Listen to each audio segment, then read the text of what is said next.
one, and Jerome Williams got the tip.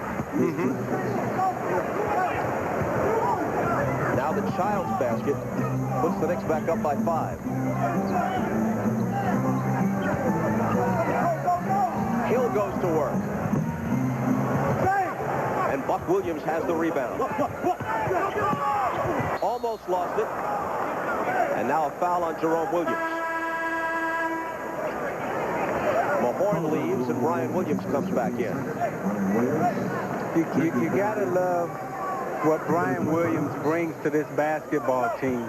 He brings the inside presence, he brings the post-up ability, and he plays with a type of intensity that's very similar to Jerome Williams. Doug Collins said yesterday they're one power forward away from having a championship team. A sensational move by Childs, splitting 2 defenders, and then tossing one up off the glass and in. He'll come to the line to try and complete a 3-point play. Well, he reads Brian Williams jumping out, he splits the screens, and he gives him the up and under kiss off the glass. But what, see, the problem with 4 guards, right? Okay, you got Chris Childs now, who's getting ready to play well. He started to play well. You got Starks, who's playing well. You got Charlie Ward, Allen Houston. You know, where do you get the minutes to give the guys the type of rhythm that they need to play out on the court? 3-point play for Childs. Knicks by 8. Hill in a crowd, and he banks it home. But they got a mismatch right now with Chris Childs guarding the Grant Hill. They're going to exploit that matchup in the low post until they decide to do something about it. Hill has a dozen. Starks left alone for 3 and making the Pistons pay.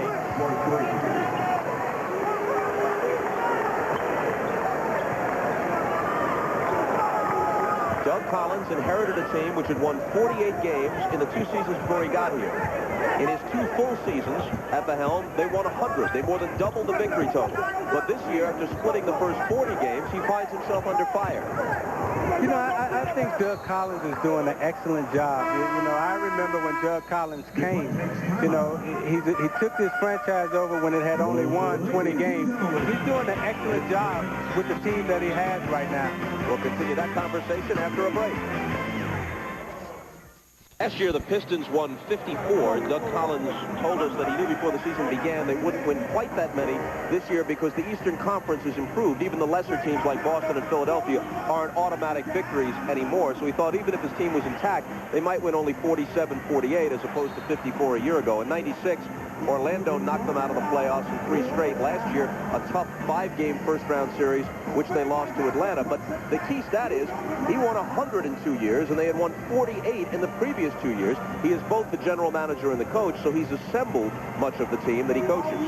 Well, Doug Collins is a great bench coach, and he's one of the smartest guys who are in the league in his profession in terms of coaching. You know, he does it all for this franchise right now. Hill with a long one that's no good, starts with a rebound, and he'll bring it out of the backcourt. I think as a coach, you know, you're not going to out-coach Doug Collins. Now, his players may miss some shots, but at the end of the game, this guy is a master at the end of the game. You never, very rarely, you're going to see him make a mistake at the end of the game. Sealy steps in front of Johnson and picks it off.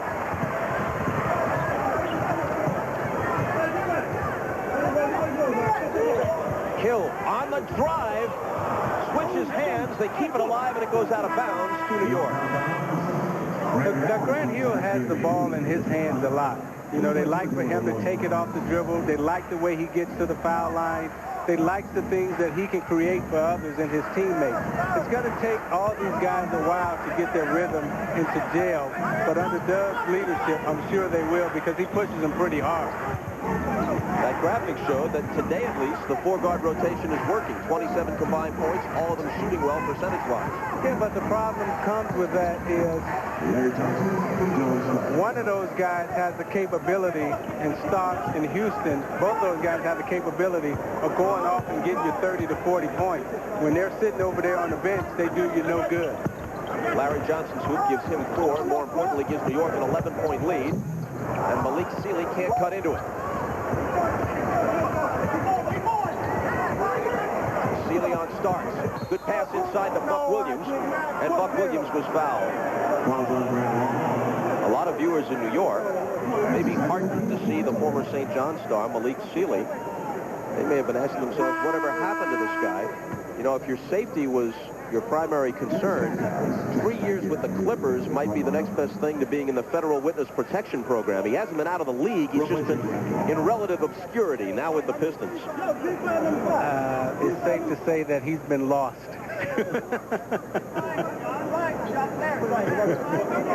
And now he's been found. You know, but Malik is an interesting guy. He's a very astute businessman. He has his own tie collection.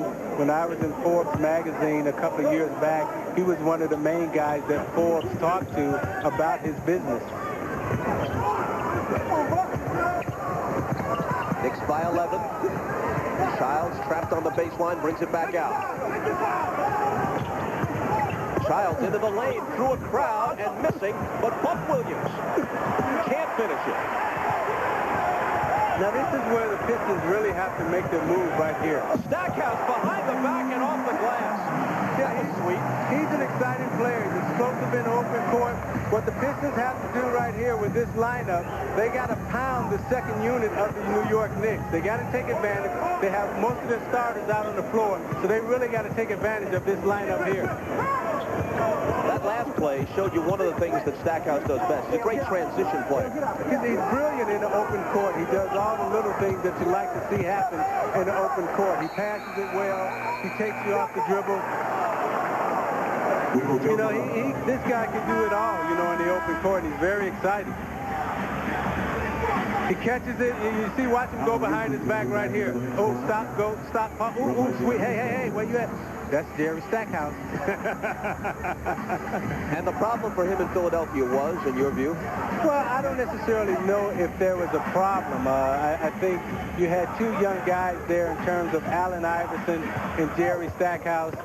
They didn't really know if they can play with each other. But, you know, he's found his way in this league, and I think this guy's going to be a star in this league, just as Allen Iverson is a star. Buck Williams with a page from a book that he's been reading to the league for many, many years. A little jump book in the lane. Stackhouse through a crowd. Now, Jerry's one of those guys that he can get in the thing. You know, he can get hot. You know, he can take you off the dribble. He scores in a multitude of ways. He shoots it. He takes it to the hole. He can get to the free throw line. And what Doug Collins is trying to get him to work on now is his defense. Stackhouse with 10. Johnson had to give it up and threw it to Dumars. In transition again, Stackhouse. Finger rolls it home. You got to love what he's doing today. You know, it's Sunday and he's on NBC and he's saying, hey, I'm going to show y'all what I got in my bag of tricks. Technically, it's Saturday, but he's still on NBC. He's shooting 50% on that. That's not bad. But you see him going to the lane. You know, he's in the groove today. He was shooting it real good yesterday, and now you're going to see him float like George Gervin, like they all want to do. Finger roll. This latest bit of difficulty for your old teammate, Dennis Rodman. Well, I want to see what happened. You know, Phil sent him home, and I'm sure when we get there tomorrow, we'll get all the info. You know, I'd like to see what happened. You know, I hate to see Dennis get into any type of trouble because he's having such a great year. He's having an all-star performance, and I hope it's not anything serious. Well, he missed the shoot-around because reports say he was out till 4 o'clock in the morning, and he wasn't at the library. Yeah, but those were the New Jersey and the New York reports. Let's hear what Chicago has to say about it. I'd be surprised if it isn't something similar. Childs gives the Knicks a lead of 9 again at 48-39. Stackhouse would be feeling it, backing in, and an air ball. But see, that's not necessarily his strength right there in terms of the post-up game, backing people down. Starks with a quick release jumper that's no good. Hill up on the boards. Dumars for 3. Joe is short with it, but the rebound is clutched by Grant Long, and they'll set it up again. Stackhouse guarded by Oakley.